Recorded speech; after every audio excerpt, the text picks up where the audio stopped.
High, it is Deconstruct oil free moisturiser. উইন্টারে moisturiser একটা important role play করে এবং কি এই ডিকন্ট্রাক্ট ময়েশ্চারাইজার হচ্ছে অয়েলি স্কিন আর অ্যাকনে প্রোন স্কিনের জন্য মাচ বেটার।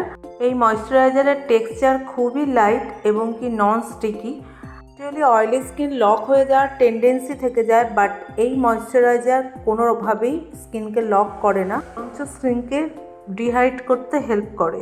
আদার্স ময়েশ্চারাইজারের একটা চিপচিপে ভাব থাকে, বাট এটার এতটাই লাইট ওয়েট যে কোনো চিপচিপে ভাবও থাকে না। ডিকন্ট্রাক্ট ময়েশ্চারাইজারে 3% NMF কমপ্লেক্স আর 2% প্যান্থানল আছে and non oily hydration provide করে। So I highly recommend Deconstruct oil free moisturiser use করার জন্য। No doubt it's really good product. Don't forget subscribe to my channel. Thank you so much.